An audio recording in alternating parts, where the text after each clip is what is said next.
Okay, habang nag-aantay tayo ma-activate ng company itong ating official invite page, no? Ito nakalagay dito, no? Naka-disabled pa. So, habang nag-aantay, wag natin sayangin yung oras natin, no? Pwede tayong gumamit ng landing page. O, paano ba yung landing page na yan? Itong landing page na to ay, well, may maiksing video dito at maiksing message dito, no? Parang sales page to, no? And then, nandyan din yung submit form. Ayan, yung submit form na to ay exactly dun sa submit form ng ating, ayan, exactly dito, no? Kung ano yung sinasubmit nilang information dito, ganun din ang nandito. Ngayon, paano ba ginagamit yung landing form na yan? Dito sa URL or website link, ito ang isusulat nyo. wowpix.club/tlc/ID. Kumbaga tinatanong niya kung sino yung ID. Ilagay mo lang yung ID mo dito. Yan. Palitan mo lang ng ID mo yan. Okay? Kung anong ID mo dun sa TLC or kung wala ka pang ID, pangalan mo lang muna. Kunyari,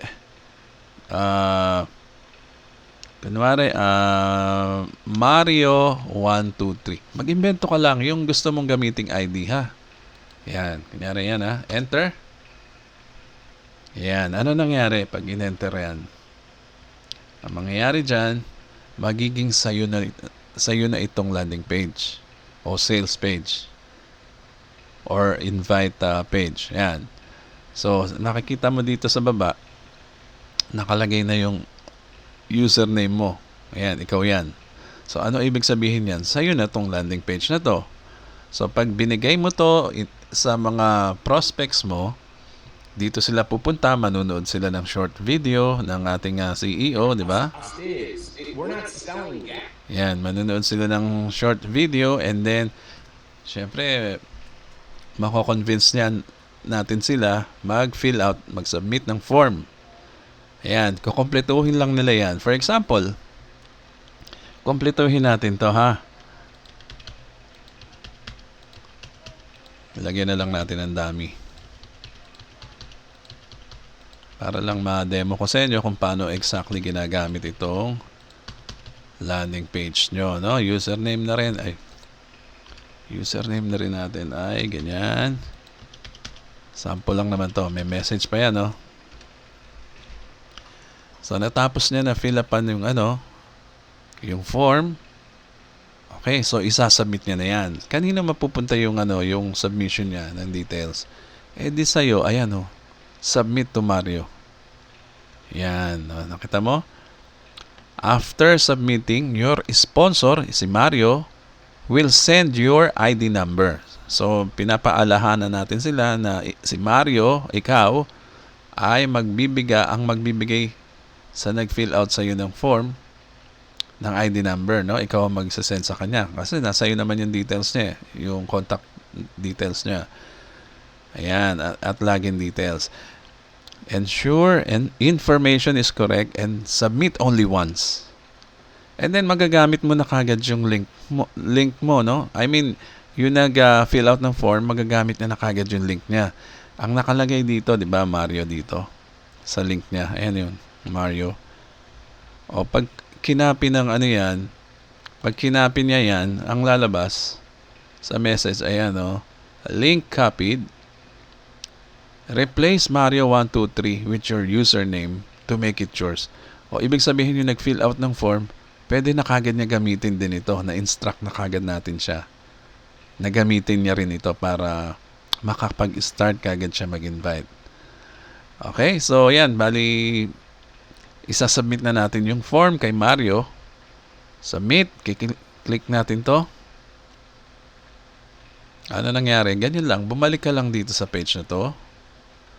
Pero tignan mo yung nakasulat dito. Ayan registration received. Your login details will be sent by your sponsor. O yan, si Mario. Okay? So, hindi nagpe-play mabagal. Okay, yan. Ngayon, ikaw naman, Mario, yung may-ari ng landing page na to, na gumawa, na nakalagay dito sa website address. Si Mario pupunta dito para mag-login, para i-check niya kung may nag-submit na sa kanya. Ang gagawin ni Mario, pupunta lang dito sa login, no? Meron register, merong login. Sige, punta tayo sa login. Dahil si Mario ay hindi pa registered dito, no? Nauna niyang ginawa yung landing page, i-register niya muna. Ayan, no? Merong register. I-register niya yung username niya dito. Kasi yung username dito, hindi pa siya kilala, no? So, i-register natin. Click muna natin yung register. And then, i-type natin ang Mario. Mario. 1, 2, 3. And then, gawa ka ng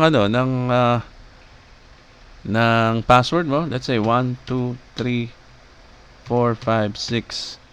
Okay, 1, 2, 3, 4, 5, 6. 1, 2, 3, 4, 5 lang. 1, 2, 3, 4, 5. So, i-register natin yung name ni Mario muna. And then, pwede na mag-login si Mario. Type lang natin dito, Mario. 1, 2, 3. And then, 1, 2, 3, 4, 5. Tingnan natin kung ano makikita natin dyan, ha?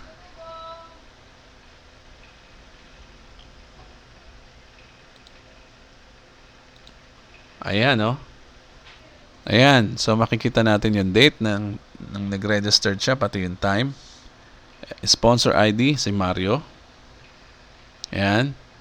And then, ayan na. Bali, kompleto na, oh, yung details nung nag-registered. So, nakuha kagad ni Mario yung details nung nag-registered para naman hindi na siya maagawan ng ibang members, no? Hindi natin alam, baka kasi